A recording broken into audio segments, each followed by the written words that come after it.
আসসালামু আলাইকুম। প্রিয় দর্শক, অন্য মঞ্চের আলোচনায় আপনাদের সকলকে আমন্ত্রণ জানাচ্ছি। আজ আমাদের সঙ্গে আমন্ত্রিত অতিথি হিসেবে আছেন। বন্ধু নমস্কার। বিজেপির খারাপ দিন কি শুরু হয়ে গেল? আর সেটা বুঝতে পেরেই কি সর্বভারতীয় নেতা দল ছেড়ে দিলেন? আপনারা সবাই জেনে গেছেন, ইতিমধ্যে বিভিন্ন সংবাদ মাধ্যমে প্রকাশিত হয়ে গেছে যে বিজেপির সর্বভারতীয় মুখপাত্র, যাকে প্রায় প্রত্যেক দিন কোনো না কোনো টিভি চ্যানেলের পর্দায় আক্রমণাত্মক ভঙ্গিমায় দেখা যেত, যাকে অসহিষ্ণু ভঙ্গিমায় দেখা যেত, বিরোধী দলের মুখপাত্রের প্রতি অনেক তির্যক মন্তব্য যিনি করতেন, এবং যে দল ছেড়ে এসেছিলেন এক সময়ে সেই কংগ্রেস সম্বন্ধে অত্যন্ত কটুভাবে আক্রমণ করতেন, সেই শাহজাদ পুনাওয়ালা হঠাৎ করে বিজেপি ছাড়লেন কেন? তিনি তো মুখপাত্র পদ ছেড়ে দিতে পারতেন, তিনি তো দলে বিভিন্ন পদ ছেড়ে দিয়ে দল করতে পারতেন, কিন্তু তিনি সম্পূর্ণভাবে দল কেন ছেড়ে দিলেন হঠাৎ করে? তার মানে কি তিনি বুঝতে পারছেন যে দলের ভবিষ্যৎ এখন আর অতীতের মতন উজ্জ্বল না? তার মানে কি সামনে বড় ধরনের সংকট আসছে, সেটা অনুধাবন করতে পেরেই তিনি দল ছেড়ে দিলেন? এই রকম সময়ে যখন দলের সহযোগিতা দরকার সব তরফ থেকে, যখন দলের অন্যতম গুরুত্বপূর্ণ নেতা এবং কেন্দ্রীয় শিক্ষামন্ত্রীকে আন্দোলনের চাপের কারণে পদত্যাগ করতে হয়েছে, যখন দলের অন্যতম গুরুত্বপূর্ণ নেতা বা দ্বিতীয় সর্বোচ্চ গুরুত্বপূর্ণ নেতা অমিত শাহ বিরোধীদের আক্রমণের মুখে রয়েছেন, যার পদত্যাগ দাবি করা হচ্ছে প্রত্যেকটা দিন, যখন দেশের আরেকজন গুরুত্বপূর্ণ নেতা এবং বিজেপির প্রাক্তন সভাপতি নীতিন গাডকারি মন্ত্রিসভা থেকে পদত্যাগ করুন এই দাবি উঠতে শুরু করেছে বিভিন্ন দিক থেকে, যখন মুখপাত্রদের অত্যন্ত গুরুত্বপূর্ণ ভূমিকা দলকে ডিফেন্ড করা, দলের হয়ে মানুষকে বোঝানোর, দল যে সঠিক পথে রয়েছে এবং দলের সরকার যে সঠিক পথে রয়েছে সেটা মানুষকে কনভিন্স করার যাদের ওপর সবচেয়ে বেশি দায়িত্ব, সেই তাদের মধ্যে একজন শাহজাদ পুনাওয়ালা তিনি হঠাৎ করে পার্টি ছেড়ে দিলেন। এটা ইঙ্গিত বহ কি যথেষ্ট? বিরোধীরা তো স্বাভাবিকভাবে উৎফুল্ল, কারণ এই সময়ে বিরোধীরা মনে করছেন যে বিজেপির ভেতরে আভ্যন্তরীণ রাজনীতিতেও একটা উথাল পাথাল চলছে, সর্বভারতীয় রাজনীতিতেও একটা মারাত্মক একটা শিফটিং প্রসেস চলছে বলে অনেকেই মনে করছে যে জনমত বিজেপির দিকে যেটা ছিল এতদিন সেটা আস্তে আস্তে শিফট হয়ে যাচ্ছে অন্যদিকে, বিরোধীদের দিকে, এবং ককরোচ জনতা পার্টি সমেত বিভিন্ন সংগঠনের আন্দোলনের যে প্রভাব জনমনে পড়েছে সেই প্রভাব থেকে বিজেপি আগামী দিনে মুক্ত হতে পারবে না। অনেকেই মনে করছেন যে ধীরে ধীরে আন্দোলন আরো ব্যাপক আকার ধারণ করে শেষ পর্যন্ত সেই আন্দোলনটা নরেন্দ্র মোদীর প্রধানমন্ত্রী পদ থেকে পদত্যাগের দাবিতে ছড়িয়ে পড়তে পারে দেশব্যাপী। এই অবস্থাতে দলের হয়ে ওকালতি করা বা দলের হয়ে কথা বলা খুব একটা মানুষের কাছে ভালো দেখাবে না, এইটা অনুধাবন করেই কি এখন পদত্যাগের প্রক্রিয়া শুরু হয়েছে? আপনাদেরকে আমি অনেকবার অনেক ভিডিওতেই বলেছি যে বর্তমান যে বিজেপি চলছে তারা সুখের পায়রাদের দ্বারা চলছে। এরকম অনেক লোক বিজেপিতে আজকে বড় বড় পদে রয়েছেন, গুরুত্বপূর্ণ জায়গায় রয়েছেন, কেউ মন্ত্রী হয়েছেন, কেউ সাংসদ হয়েছেন, কেউ বিধায়ক হয়েছেন, বিভিন্ন জায়গাতে বিভিন্ন পদে রয়েছেন, যারা বিজেপি করা শুরু করেছেন বিজেপির সুদিন এসেছে বলে। তারা নরেন্দ্র মোদী মধ্য গগনে যখন সূর্য হিসেবে জ্বলজ্বল করছিলেন তখন তারা সেই আলোতে আলোকিত হয়ে বিজেপির বিভিন্ন পদ দখল করেছিলেন। তো যখন বিজেপি খারাপ সময় আসবে, যখন বিজেপির সামনে চ্যালেঞ্জ আসবে, তখন এই সুখের পায়রাদের অনেকেই দলের হয়ে আর ব্যাট করতে চাইবেন না, দলের হয়ে আর কথা বলতে চাইবেন না, দলকে রক্ষা করার মতন ক্ষমতাও তাদের মধ্যে হবে না। কারণ যারা প্রশংসা পছন্দ করে, যারা কোনো রকম সমালোচনা সহ্য করতে পারে না, যারা কোনোভাবেই প্রতিপক্ষের কোনো ধরনের অ্যাক্টিভিটিকে মান্যতা দেয় না, যারা কোনো রকম ভাবে বিরোধিতার মুখোমুখি হতে ভয় পায়, তারা যখন একটা খারাপ সময় আসে, যখন তারা বুঝতে পারেন যে সামনের দিন অনেক কঠিন, তখন তারা দাঁড়িয়ে থাকতে পারেন না, তখন তাদের পক্ষে এগিয়ে যাওয়া সম্ভব হয় না, তখন তারা পেছনের দিকে মুখ করে পেছন দিকে চলতে শুরু করেন। শাহজাদ পুনাওয়ালার যে সংবাদ বেরিয়েছে, তার পদত্যাগের সংবাদ, তিনি সোশ্যাল মিডিয়াতেও তার সর্বভারতীয় বিজেপি মুখপাত্রের যে তার ডেজিগনেশনের মানে তার যে পরিচিতি ছিল সেটাকেও নাকি তিনি মুছে দিয়েছেন। এবং এই কথা সেই সমস্ত মিডিয়াই প্রচার করছে, যে সমস্ত মিডিয়া তাদের ভক্ত মিডিয়া হিসেবে পরিচিত। তো এইটা শুরু হয়ে গেছে অলরেডি। তাহলে আগামী দিন কি বিজেপির জন্য অত্যন্ত কঠিন হতে চলেছে? তার মানে কি আগামী দিনে বিরোধীরা যেভাবে ঐক্যবদ্ধ হয়ে গেছেন, অলরেডি বিরোধীরা ঐক্যবদ্ধ হয়ে গেছে, সক্রিয় হয়ে গেছে, সরব হয়ে গেছে, এবং তারা ভবিষ্যতে বড় ধরনের আন্দোলন করার জন্য যে প্রস্তুতি নিতে শুরু করেছে, আমি অনেক দিন ধরে বলে এসেছি, অনেকগুলো ভিডিওতে আমি বলে এসেছি যে আমাদের দেশে জেনজিরা পথে নামতে পারে। আমি বলে এসেছি আমাদের দেশে বিরোধীরা বড় আন্দোলনের প্রস্তুতি নিচ্ছে, আরো অনেক কথা বলে এসেছি। এবং যা যা আমার মনে হয়েছে পারিপার্শ্বিক রাজনীতির চেহারাটা দেখে আমার যা মনে হয়েছে সেই কথাগুলো আমি বারবার বলে এসেছি। তখন অনেকের মনে হয়েছিল এগুলো বোধহয় আমি কাল্পনিক কথা বলছি, আমি বোধহয় বানিয়ে বলছি, আমি বোধহয় একটা স্বপ্নের দুনিয়াতে বসবাস করছি, এরকম অনেকেই মনে করেছিলেন এবং কেউ কেউ আমাকে খোঁচাও দিয়েছিলেন। কিন্তু গত কয়েক মাস ধরে ভারতের রাজনীতিতে যা যা চলছে তা তা দেখার পরে এরা আর কেউ একটু শব্দটি করছেন না, এরা আর কেউ কোনো কথা বলছেন না, কারণ এরা বুঝতে পেরে গেছেন যে যেটা আমি অনেক আগে বুঝতে পেরেছিলাম সেটাই বর্তমানে বাস্তবায়িত হচ্ছে। তার কারণ হলো রাজনৈতিক অভিজ্ঞতা, সাংবাদিকতার অভিজ্ঞতা, দুটো অভিজ্ঞতার পরিপ্রেক্ষিতে আমি এই ভিডিওগুলোতে কথা বলি। তাৎক্ষণিক ভাবে অনেকেই মনে করেন যে ভাই এই মুহূর্তে তো অমুক পার্টি ভাঙিয়ে আমরা তো নিয়ে এলাম এমপিদের, অমুক পার্টি ভাঙিয়ে আমরা এমএলএদেরকে নিয়ে এলাম, অমুক দলের সরকার তো আমরা ফেলে দিলাম, ইলেকশন কমিশনকে আমরা নিজেদের মতন করে আমাদের মানে কাজে লাগিয়েছি, তারপর বিভিন্ন যে কেন্দ্রীয় বাহিনীগুলো রয়েছে সেগুলো আমাদের হয়ে কথা বলছে, আমাদের হয়ে কাজ করছে, এবং বিভিন্ন এজেন্সিগুলো যে রয়েছে সেই এজেন্সিগুলোকে আমরা যখন যেখানে দরকার, যাকে সাহায্য করা দরকার সেখানেই তখন আমরা ব্যবহার করি। সবকিছু তো আমাদের অনুকূলে রয়েছে। অর্থাৎ এই যে তাৎক্ষণিক অবস্থাটা, যে আমাদের দেশের রাষ্ট্রপতি আমাদের প্রিয়জন, প্রধানমন্ত্রী আমাদের প্রিয়জন, সমস্ত মন্ত্রীরা আমাদের প্রিয়জন, অধিকাংশ সাংসদ, অধিকাংশ বিধায়ক সারা দেশ জুড়ে সবকিছুই তো আমাদের অনুকূলে রয়েছে। তো এই অবস্থা থেকে আমাদেরকে কে ক্ষমতা থেকে সরাতে পারবে? আমরা 2047 পর্যন্ত দেশের ক্ষমতায় থাকার স্বপ্ন দেখি, আপনি কথা বলেন এরপরের ইলেকশনের কথা। তো সুতরাং আমরা এই অবস্থা আমাদের কোনো দিন আমাদের হাতছাড়া হবে না, এটা অনেকেই ধরে নিয়েছিলেন। কিন্তু আজকে গত কয়েক মাস ধরে দেশের রাজনীতিতে যেভাবে বিরোধী দলগুলো দাপিয়ে বেড়াচ্ছে, পশ্চিমবঙ্গে পরাজয়ের পরেও, বিহারে পরাজয়ের পরেও, মহারাষ্ট্রে পরাজয়ের পরেও, আপনার রাজস্থানে, তারপর হরিয়ানাতে, এরকম বিভিন্ন রাজ্যে পরাজয়ের পরেও বিরোধীদের মনোবল এতটা বেড়ে গেছে, এতটা শক্তিশালী অবস্থানে তারা রয়েছে যে এগুলো দেখে এখন অনেকেই বুঝতে পারছেন যে সামথিং ইজ দেয়ার। বিরোধীরা কোনো পরিকল্পনা ছাড়া এতটা আত্মবিশ্বাসী হতে পারে না, যেখানে বিরোধী দলগুলোর মধ্যে পর্যন্ত একটা দলের সঙ্গে আরেকটা দলের অনেক ক্ষেত্রেই মনোমালিন্য দেখা যায়, অনেক ক্ষেত্রেই দেখা যায় বিভিন্ন ইস্যুতে বিভিন্ন দল আলাদা আলাদা আপনার কথা বলেন, এরকমও দেখা যায়। তারপরেও কিভাবে তারা এতটা আত্মবিশ্বাসী হয়, কিভাবে তারা ভবিষ্যতের কথা বলে, কিভাবে বিরোধী দলনেতা আপনার এই বছরের মানে 2026 সালের মধ্যে কেন্দ্রে মোদী সরকারের পতনের কথা বলেন?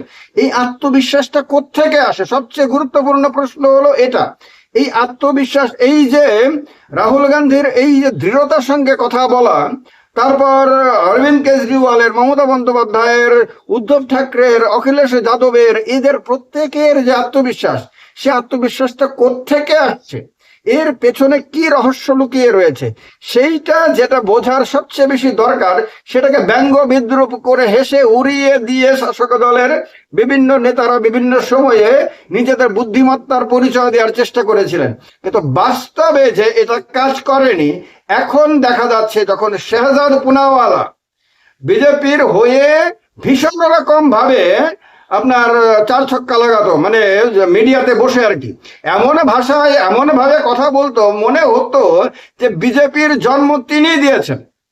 মানে আগে কংগ্রেস করতেন, পরে বিজেপিতে এসেছেন, বিজেপিতে আসার পরে এত কট্টর বিজেপি ভক্ত হয়ে গেছেন, এমন ভাবে কথা বলতেন এবং এতটাই কংগ্রেস বিরোধী হয়ে গেছেন যে তার বক্তব্য শুনলে পরে মনে হতো যে তিনি যদি পৃথিবীতে না আসতেন তাহলে বিজেপি নামক কোনো দলের জন্মই হতো না।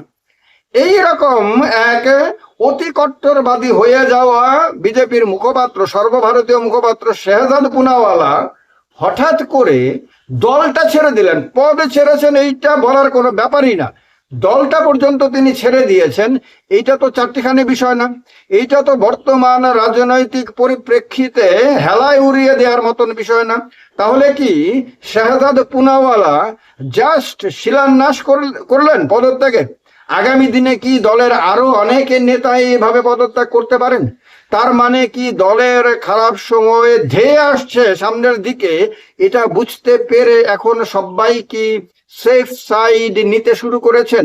আর একটা জিনিস বলে দিয়ে এই ভিডিওটা শেষ করে দেব, সেটা হলো কি, খেয়াল করে দেখবেন এই পেপার লিক ইস্যুতে, এই ককরোচ জনতা পার্টির আন্দোলনের ইস্যুতে, তারপর রাহুল গান্ধীর তীব্র আক্রমণাত্মক বক্তব্যে কখনোই কিন্তু এনডিএর যে শরিক দলগুলো রয়েছে, বিজেপির যে বন্ধু দলগুলো রয়েছে, তারা কিন্তু তাদের সর্বশক্তি নিয়ে বিজেপিকে রক্ষা করার জন্য এগিয়ে আসছে না।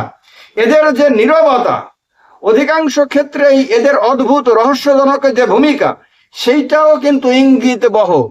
তারাও কি পরিস্থিতি বোঝার চেষ্টা করছেন? তারাও কি রাজনীতির জল মাপার চেষ্টা করছেন যে জলটা বিপদ সীমা পার হতে পারে কিনা? আপনাদের ধারণা জানান কমেন্ট বক্সে কমেন্ট করে। অভিষেক রয়েছে আপনাদের সাথে। এই মুহূর্তে যে খবর নিয়ে উপস্থিত হয়েছি, আমরা গতকাল একটা অদ্ভুত ছবি দেখলাম, যে ছবিটা আমরা খুব একটা দেখতে অভ্যস্ত নয়। তার কারণ এই সরকারে দেশের প্রধানমন্ত্রী তিনি সংসদে উপস্থিত নাও থাকতে পারেন, কিন্তু দেশের স্বরাষ্ট্রমন্ত্রী সংসদে উপস্থিত থাকেন। কিন্তু গতকাল আমরা যে ছবিটা দেখলাম সেটা একটা কন্টিনিউ প্রসেসে আমরা দেখছি। এই যে একদম 20 তারিখের প্রোটেস্ট, তার পরবর্তী সময় থেকে সরকারকে শুধুমাত্র আমরা পেছনের দিকে যেতে দেখছি, ব্যাক ফুটে যেতে দেখছি সরকারকে। সরকার কোনো মতেই ফ্রন্ট ফুটে এসে অ্যাগ্রেসিভ ব্যাটিং যেটা, সেটা করতে পারছে না। এবং সেটার রিসেন্ট আমরা যে নিদর্শন দেখলাম সেটা কিন্তু একদম সরাসরি আমরা ধর্মেন্দ্র প্রধানকে সরে যেতে দেখলাম তার পদ থেকে, এবং তার সঙ্গে অমিত শাহ কোনোদিনই আসতে পারছেন না সংসদে। এবং আসতে পারছেন না তার কারণটা কি, এই মুহূর্তে কিন্তু সরাসরি যে কটা প্রশ্ন যখনই বিরোধীরা করছে তখনই অমিত শাহকে উদ্দেশ্য করে করছে। কোথাও গিয়ে এই মুহূর্তে ধর্মেন্দ্র প্রধানের ইস্তফার পর দাবি উঠছে কি যে অমিত শাহকেও ইস্তফা দিতে হবে। তার কারণ 20 জুলাই নিরস্ত্র ছাত্রছাত্রীদের উপর যেভাবে পুলিশ লাঠিচার্জ করেছিল, মাথা টিপ করে একদম, তার সঙ্গে কাঁদানে গ্যাস, তার সঙ্গে প্যালেট গান পর্যন্ত ছুড়েছিল, সেগুলোকে নিয়ে প্রশ্ন উঠছে। এবং সেই প্রশ্নগুলো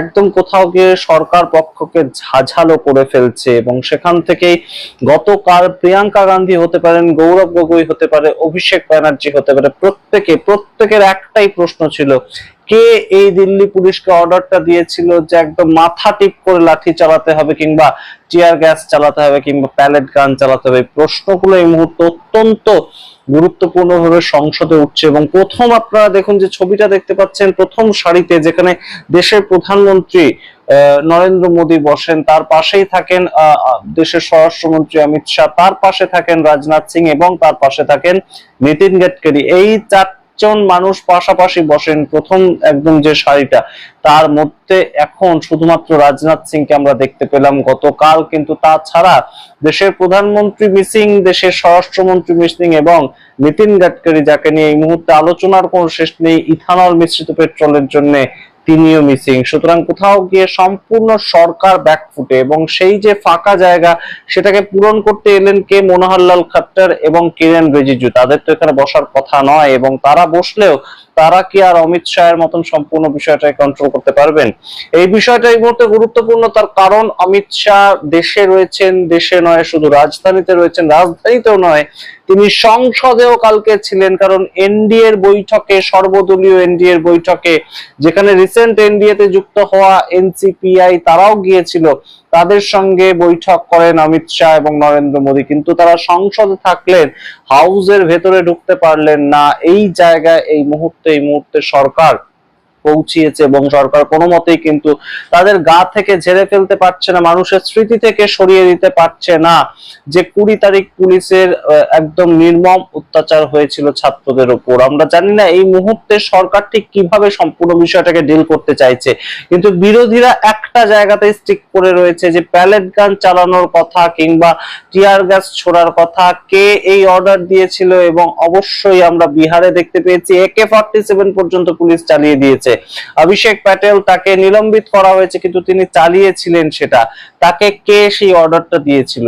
এই গুরুত্বপূর্ণ বিষয়গুলো নিয়ে চর্চা হচ্ছে এবং ছাত্র আন্দোলনে কেন এতটা তীব্রতা দেখাতে হবে, এতটা বলপ্রয়োগ কেন করতে হবে, এই প্রশ্নগুলো উঠছে। এবং সেখান থেকেই একটা বিষয় কিন্তু সবাই বলছেন, যেটা অবশ্যই এই মুহূর্তে অমিত শাহের কাছে উত্তর নেই, অমিত শাহ সম্পূর্ণ অ্যাকাউন্টেবিলিটি নেওয়ার জায়গাতে নেই, এবং তিনি কোথাও গিয়ে ভেবেছিলেন এটাকে বল প্রয়োগের মাধ্যমে ছাত্র আন্দোলনটাকে বন্ধ করে দেবেন, কিন্তু গুরুত্বপূর্ণ বিষয় হচ্ছে সেটা তো বন্ধ হয়নি বটে। তার সঙ্গে আপনাদের একদম সরাসরি জানাচ্ছি যে ইন্ডিয়ান এক্সপ্রেসের তরফ থেকে যে খবরটা বের করা হয়েছে এক্সপ্রেস স্পেশাল বলে, সেটা একদম তাদের সূত্র মারফত জার্নালিজম, অত্যন্ত ইনভেস্টিগেটিং জার্নালিজম, সেটা গুরুত্বপূর্ণ। সেখানে বলা হচ্ছে যে ককরোচ জনতা পার্টির সঙ্গে শেষ পর্যন্ত একদম সরাসরি সরকার নেগোশিয়েট করে যেতে চেয়েছিল এবং ধর্মেন্দ্র প্রধানকে কোনো মতেই তারা সরাতে চায়নি। তারা বলেছিল যে আমরা অন্য একটা পোর্টফোলিও তাকে দিতে চাই, অন্য একটা মন্ত্রক তাকে দিতে চাই, তাকে একদম বহিষ্কার না করে দিয়ে, তার কাছ থেকে ইস্তফাটা না করিয়ে আমরা অন্য কোথাও তাকে পাঠিয়ে দিচ্ছি, কিন্তু সেটাতে রাজি হয়নি ককরোচ জনতা পার্টি। তাই জন্য চাপের মুখে পড়েই কিন্তু একদম সরাসরি সরকারকে নিতে হয়েছে ইস্তফাটা। অর্থাৎ এই ধর্মেন্দ্র প্রধান তার ইস্তফা বাক্যে যেগুলো লিখেছিলেন ইস্তফা পত্রে, সেখানে কিন্তু বলা হয়েছিল যে আমি আমার দেশের যুব সাধারণ তারা যেভাবে রাস্তায় পড়ে রয়েছে সেখান থেকে আমি সরিয়ে নেওয়ার জন্য নিজেকে একদম সরাসরি আমি আত্মবলিদান দিলাম। সেই রকম জায়গা থেকে আমরা দেখতে পেয়েছিলাম যখন এসেছিলেন ধর্মেন্দ্র প্রধান সংসদে সোমবার দিন, তখন তাকে পাগড়ি পরিয়ে এনডিএ সমূহ সাংসদরা সাদরে আপ্যায়ন করেছিল। কিন্তু এগুলো যতটা দেখানো সহজ ততটা কি আদপে ঘটনাটা সহজ আমরা জানি না। তার কারণ সরকার এই মুহূর্তে কিন্তু ককরোচ জনতা পার্টির যে তাদের উপর ভয়টা সেটা সম্পূর্ণ চলে গিয়েছে, সেটা বলা যায় না। তার কারণ একদম আমরা দেখতে পেয়েছিলাম যে সোমবার দিন রাত্রিবেলা প্রায় রাত 1টার সময় বিহার পুলিশকে একদম নোটিশ জারি করতে হলো, প্রেস রিলিজ জারি করতে হলো যে আমরা যাদের নামে এফআইআর করেছিলাম সেই সমস্ত এফআইআর আমরা তুলে নিচ্ছি, এবং শুধু তুলে নিচ্ছি তাই নয়, আমরা পরবর্তীতেও আর কোনো তদন্ত করব না। সুতরাং সব দিক থেকে চাপ, সমস্ত দিক থেকে এই মুহূর্তে চাপ পড়ছে কিন্তু কেন্দ্রীয় সরকারের ওপরে। এবং গুরুত্বপূর্ণ জায়গাটা আপনাদেরকে জানাই যে এই যে একদম ইন্ডিয়ান এক্সপ্রেসের যে খবরটা ছাপা হয়েছে সেটা কিন্তু রাহুল গান্ধী যেদিন ধর্মেন্দ্র প্রধান ইস্তফা দিলেন ফাইনালি 25 তারিখ শনিবার, সেদিন একদম বেলা 12টার সময় রাহুল গান্ধী একই কথা জানিয়েছিলেন প্রেস কনফারেন্সে। তিনি নেহাকে পেছনে দাঁড় করিয়ে এবং তার সঙ্গে আরো কয়েকজন যারা ছিলেন রাহুল গান্ধীর সঙ্গে সেই সময় একদম আন্দোলনকারী, তাদেরকে পেছনে দাঁড় করিয়ে তিনি একদম বলেছিলেন যে সরকারের তরফ থেকে আমার কাছে ইনপুটস আসছে এই মুহূর্তে যে ধর্মেন্দ্র প্রধান কোন ডিপার্টমেন্টে শিফট করা হতে পারে, কিন্তু সেটা কোনো মতেই আমরা মেনে নেব না, একমাত্র ইস্তফাটাই আমরা মেনে নেব।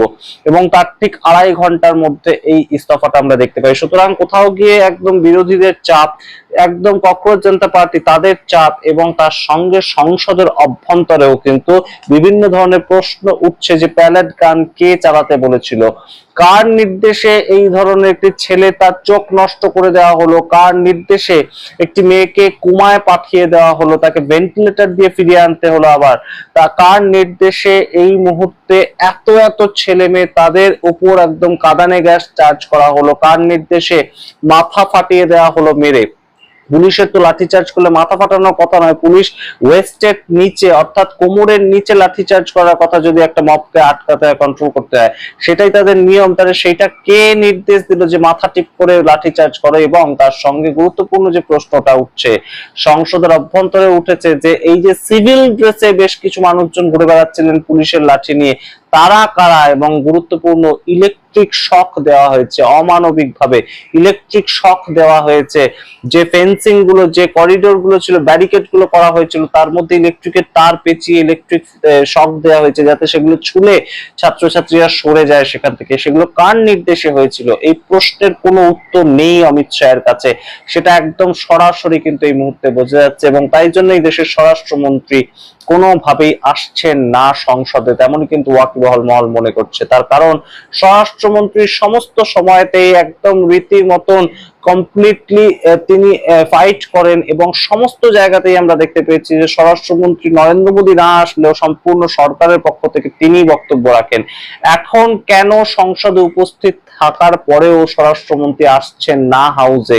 তাহলে কি এবার থেকে আমরা এই ছবিটাই দেখতে অভ্যস্ত হব যে নরেন্দ্র মোদী আসবেন না, স্বরাষ্ট্রমন্ত্রী আসবেন না, শুধুমাত্র কিরেন রিজিজু তাকে কিছুটা হলেও সামাল দেওয়ার চেষ্টা করে যেতে হবে? তবে অবশ্যই অনেকেই কিন্তু বলছেন এই মুহূর্তে দেশের শিক্ষামন্ত্রীর ইস্তফার পর স্বরাষ্ট্রমন্ত্রীর ইস্তফা, সেই দিকেই সম্পূর্ণ বিরোধীরা কিন্তু একটা প্রেসার ক্রিয়েট করতে চাইছে। আপনারা সম্পূর্ণ বিষয়টাকে কিভাবে দেখছেন অবশ্যই কমেন্ট বক্সে কমেন্ট